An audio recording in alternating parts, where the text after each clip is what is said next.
நீங்க ஹெவி பிரஸ்ட்னால shoulder pain, back pain இதனால சிரமப்பட்டுட்டு இருக்கீங்களா? உங்களுக்கான வீடியோ தான் இது. இதுல பிரஸ்ட் ரிடக்ஷன் சர்ஜரி பத்தி நம்ம பேச போறோம். பிரஸ்ட் ரிடக்ஷன் சர்ஜரி அப்படிங்கிறது ரிடக்ஷன் மேமோபிளாஸ்டி அப்படின்னு சொல்லலாம்.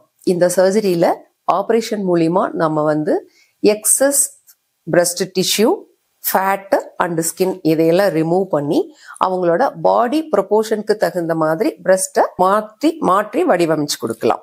இதுதான் பிரஸ்ட் ரிடக்ஷன் சர்ஜரிங்கிறது.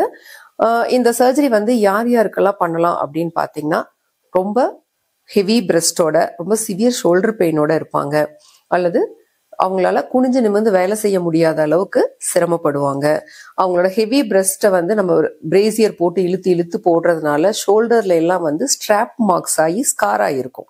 அந்த மாதிரி கண்டிஷன்ல நம்ம இந்த சர்ஜரி அவங்களுக்கு சஜஸ்ட் பண்ணலாம். கூடவே பார்த்தீங்கன்னா, ஹெவி பிரஸ்ட்னால பிரஸ்ட்டுக்கு அடியில ரொம்ப ஸ்கின் அலர்ஜிஸ்லாம் இச்சிங்கோட சிரமப்பட்டுட்டு இருப்பாங்க. இந்த மாதிரியான பேஷண்ட்ஸுக்கு நம்ம இந்த பிரஸ்ட் ரிடக்ஷன் சர்ஜரியை சஜஸ்ட் பண்ணலாம். சரி, இந்த சர்ஜரி பார்த்தீங்கன்னா நம்ம பண்றதுக்கு ஒரு 2 to 3 hours அந்த மாதிரி ஆகும்.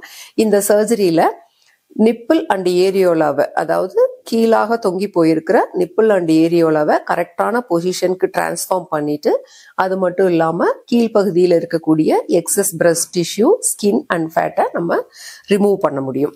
இந்த சர்ஜரியில என்னென்ன ப்ராப்ளம்ஸ் வரலாம் அப்படின்னு பார்த்தீங்கன்னா, இதுல ஸ்கார் கண்டிப்பா வரும். ஸ்கார் லாலிபாப் ஸ்கார் மாதிரி இருக்கலாம், அல்லது இன்வெர்டர் டி ஷேப்டு ஸ்காராகவும் இருக்கலாம். பட் இந்த ஸ்கார்ஸ் ஒரு 3 monthsக்கு அப்புறம் பார்த்தீங்கன்னா நல்லா ஃபேட் அவுட் ஆயிடும். அதனால ஸ்கார் பத்தி ரொம்ப நம்ம ஒரி பண்ண தேவையில்லை. இன்னும் ஒரு சிலருக்கு பார்த்தீங்கன்னா கொஞ்சம் நிப்பிள் சென்சேஷன் பார்ஷியலா அஃபெக்ட் ஆன மாதிரி இருக்கும். பட் இன் ஃபியூச்சர் அந்த நிப்பிள் சென்சேஷன் ரெக்கவரி ஆகிறதுக்கு வாய்ப்பு இருக்கு. அது மட்டும் இல்லாம ஒரு சிலருக்கு பிரஸ்ட் ஃபீடிங் குறையறதுக்கு வாய்ப்பு இருக்கு. ஏன்னா நம்ம ஒரு குறிப்பிட்ட அமௌண்ட் டிஷ்யூவை நம்ம பிரஸ்ட்ல ரிமூவ் பண்ணி தான் நம்ம பிரஸ்டோட சைஸ் குறைக்க முடியும். அப்ப பிரஸ்ட் ஃபீடிங் கொஞ்சம் குறையறதுக்கு வாய்ப்பு இருக்கு. பிரஸ்ட் ஃபீடிங் மெயின்டைன் ஆகும், பட் ஆனா அதனோட அமௌண்ட் குறையறதுக்கு வாய்ப்பு இருக்கு. இதெல்லாம் பிரஸ்ட் ரிடக்ஷன் சர்ஜரியோட ப்ராப்ளம்ஸ். இது ரெக்கவரி பீரியட் அப்படின்னு பார்த்தீங்கன்னா, நம்ம ஸ்பெஷல் பிரேசியர் ஒன்று போட வேண்டி இருக்கும் பேஷண்ட்ஸ். அந்த ஸ்வெல்லிங் எல்லாம் குறைஞ்சு நல்லா செட்டில் ஆகிறதுக்கு இந்த பிரேசியரை ஒரு 6 to 8 weeks போட வேண்டி இருக்கும். ஒரு 10 to 14 daysல அவங்க ஓரளவுக்கு ரொட்டீன் ஒர்க்கை ஸ்டார்ட் பண்ணிக்க முடியும்.